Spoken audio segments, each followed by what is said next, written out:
లా social media చూస్తున్న మిత్రులందరికీ నమస్కారం. ఈరోజు మనం చర్చించబోయేటటువంటి అంశం, ఇకపైన చెక్ బౌన్సుల్లో అరెస్టులు అనేవి ఇప్పుడు కీలకం కాబోతున్నాయి. దీని మీద మనం ఈరోజు ఈ ఎపిసోడ్లో చర్చించబోతున్నాం. మిత్రులందరూ దయచేసి మన ఈ లా సోషల్ మీడియాని సబ్స్క్రైబ్ చేయండి, షేర్ చేయండి. అదేవిధంగా మనం చేసేటటువంటి ఈ లీగల్ పరమైనటువంటి ఎపిసోడ్లు ఏవైతే ఉన్నాయో అవన్నీ కూడా మీకు నోటిఫికేషన్ రూపంలో అందాలంటే ఖచ్చితంగా బెల్ ఐకాన్ ప్రెస్ చేయడం ద్వారా మీకు మనం చేసేటటువంటి ఈ ఎపిసోడ్స్ అన్నీ కూడా మీకు నోటిఫికేషన్ రూపంలో అందుతాయి. ఇక ఈరోజు అంశంలో కనుక మనం వెళ్ళినట్టయితే, ఎక్కువగా మోసాలు జరిగేవి ఈ ఫైనాన్షియల్ ట్రాన్సాక్షన్స్లో అనే విషయాన్ని మీ అందరికీ తెలుసు. ఈ ఫైనాన్షియల్ ట్రాన్సాక్షన్స్లో అతి కీలకంగా ఉండేవి, ఒక మనిషి మీద నమ్మకంతో కలిగి ఉండి వారు తిరిగి ఇస్తారులే అనేటటువంటి ఒక అభిప్రాయంతో ఈ ఫైనాన్షియల్ ట్రాన్సాక్షన్స్ అనేవి జరుగుతూ ఉంటాయి. కొన్ని సందర్భాల్లో ఈ ట్రాన్సాక్షన్స్ జరిగేటప్పుడు కూడా వారి మధ్య ఉండేటటువంటి స్నేహపూర్వక వాతావరణం వలన అవ్వచ్చు, లేదు ఇతరత్ర వారి యొక్క దానికి సంబంధించినటువంటి ఫ్రెండ్స్ ద్వారానో లేకపోతే బంధువుల ద్వారానో వచ్చినటువంటి అవగాహన వలన ఇవ్వాలనే ఉద్దేశంతో ఫైనాన్షియల్గా వారికి ఈ అమౌంట్ అనేది ట్రాన్సాక్షన్స్ అనేవి చేయడం అనేది జరుగుతుంది. కానీ ఇవి ఏ రకంగా మారాయంటే, ఇప్పుడున్న పరిస్థితుల్లో ఇచ్చినటువంటి అమౌంట్ తిరిగి రిటర్న్ ఇవ్వాలనేటటువంటి ఉద్దేశం లేక కొంతమంది తప్పుడు దారిలో వెళ్తున్నటువంటి సందర్భాలు అనేకమైనవి కనిపిస్తూ ఉన్నాయి. ఇక మనం ఈరోజు సబ్జెక్ట్ని కనుక ఒకసారి పరిశీలించినట్టయితే, అసలు ఈ చెక్ బౌన్సులు ఏ రకంగా జరుగుతున్నాయి, వీటి మీద ఈ కొత్తగా మారినటువంటి చట్టం ఏదైతే ఉందో అసలు అరెస్టులు ఏ రకంగా చేయాల్సినటువంటి సందర్భం ఉంది అన్నది కనుక మనం ఒకసారి పరిశీలించినప్పుడు, చెక్ బౌన్స్ ఏదైతే జరుగుతుందో ఆ చెక్ బౌన్స్ అనేవి జరిగేటప్పుడు ఒక వ్యక్తి వేరే వ్యక్తికి ఫైనాన్షియల్ అసిస్టెన్స్ ఇచ్చేటప్పుడు, ఫైనాన్షియల్గా వాళ్ళకి అమౌంట్ ఇచ్చేటప్పుడు వారి దగ్గర నుంచి ఈ ఏదైతే చెక్ బౌన్స్ కానీ లేదంటే ప్రామిసరీ నోట్లు కానీ తీసుకోవడం అనేది పరిపాటిగా జరుగుతూ ఉంటుంది. ఈ ఏవైతే చెక్ బౌన్స్ని ప్రామిసరీ నోట్లని మనం కనుక పరిశీలిస్తే వాటిని ఇన్స్ట్రుమెంట్స్గా మనం ఈ లీగల్ పరిభాషలో మాట్లాడుతూ ఉంటాం. అసలు ఈ రకంగా ఇచ్చినటువంటి చెక్కులను బౌన్స్ జరిగేటప్పుడు వాటిపైన ఏ రకమైనటువంటి అరెస్టులు ఉంటాయని ఒకసారి మనం ఆలోచించినప్పుడు, ఇప్పుడు కొత్తగా మారినటువంటి చట్టం కొన్ని రకాలైనటువంటి సూచనలు ఇచ్చింది. వాటిని ఈరోజు మనం ఒకదాని తర్వాత ఒకటి పరిశీలిద్దాం. ముందుగా పెరిగినటువంటి జరిమానాలు అనేవి మొదటగా మనం ఆలోచించాలి.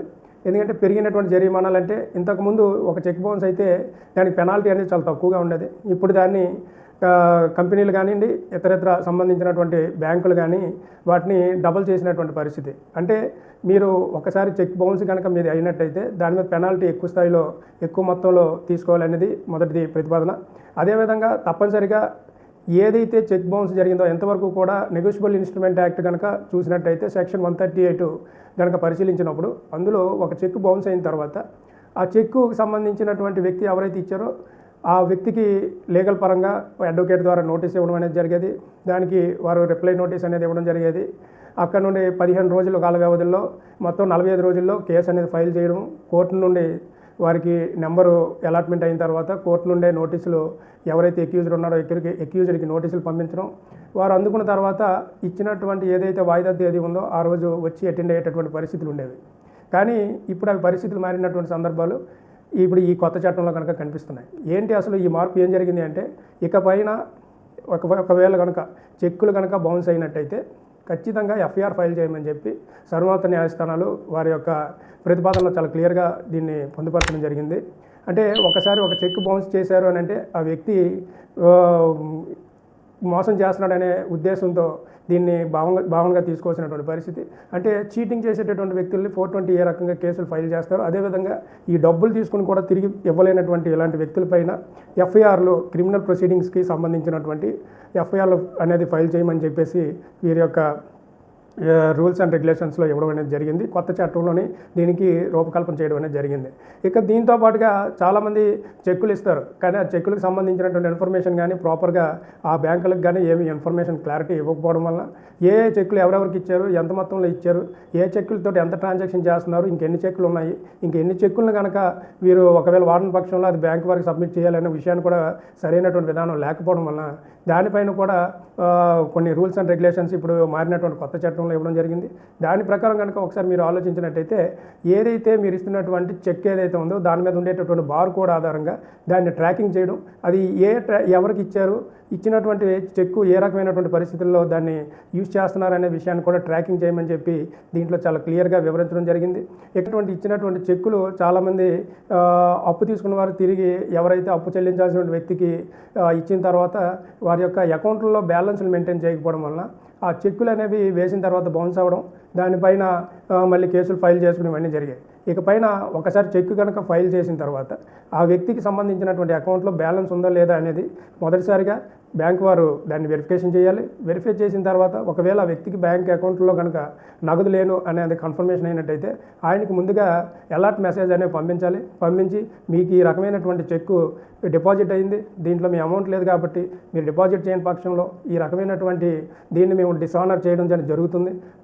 దానివల్ల మీరు ఇన్సఫిషియెంట్ ఫండ్గా పరిగణించుతారు. దానివల్ల కేసులు మీ మీద ఫైల్ అయ్యేటటువంటి చెక్ బౌన్స్ కేసులు కానీ ఫైల్ అయ్యేటటువంటి పరిస్థితులు ఉన్నాయి కాబట్టి ఇలాంటి వాటికి రాకుండా చూసుకోమని చెప్పి ముందుగా హెచ్చరికలు జారీ చేసేటటువంటి వెసులుబాటు కూడా ఇప్పుడు ఈ ఇచ్చినటువంటి కొత్త చట్టంలో రూపొందించబడింది.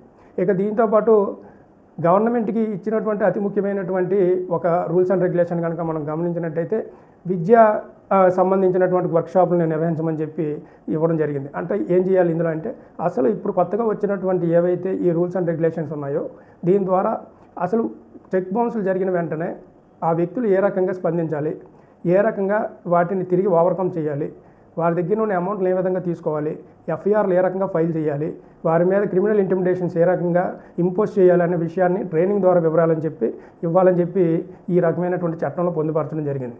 ఇవన్నీ కనుక ఫైనల్గా మీరు చూసినట్టయితే డబ్బు ఇచ్చేవాడు డబ్బు తీసుకునేవాడి దగ్గర నుండి తన తలక ధనాన్ని తిరిగి కలెక్ట్ చేయాలి అనేటటువంటి అవకాశం ఉన్నప్పుడు వారు తిరిగి దాన్ని నిరాకరించి చెక్ బౌన్స్ జరిగినటువంటి పరిస్థితులు వచ్చినప్పుడు ఖచ్చితంగా అలాంటి వారిపైన నెగోషియబుల్ ఇన్స్ట్రుమెంట్ యాక్ట్ 138 సెక్షన్ ప్రకారం వారి మీద క్రిమినల్ ఇంటిమిడేషన్ అనేది ఇంపోజ్ చేయడం, దాని ద్వారానే వారి మీద అరెస్టులు అనేవి జరుగుతున్నాయి. అయితే ఇప్పటి వరకు జరుగుతున్నటువంటి కేసుల్లో అరెస్టులు లేవా అంటే వాటికి సంబంధించినటువంటి విధి విధానాలు వేరేగా ఉంటాయి. కారణం ఇంతకుముందు కోర్టులో కేసు ఫైల్ చేసిన తర్వాత వారు కోర్టుకి హాజరు కాని పక్షంలో వారిపైన ఈ రకమైనటువంటి కోర్టు నుండి అరెస్ట్ వారెంట్లు అనేవి ఇష్యూ చేయించడం, వారిని కోర్టులకి అరెస్ట్ చేసి పట్టుకురావడం ఇక జరిగేది ప్రొసీజర్. కానీ ఇప్పుడు అది కాదు, ఎఫ్ఐఆర్ అనేది డైరెక్ట్గా ఫైల్ చేయమని చెప్పి ఈ ఇచ్చినటువంటి కొత్త చట్టంలో దీనికి సంబంధించినటువంటి ఇన్ఫర్మేషన్ పూర్తి స్థాయిలో ఇచ్చారు.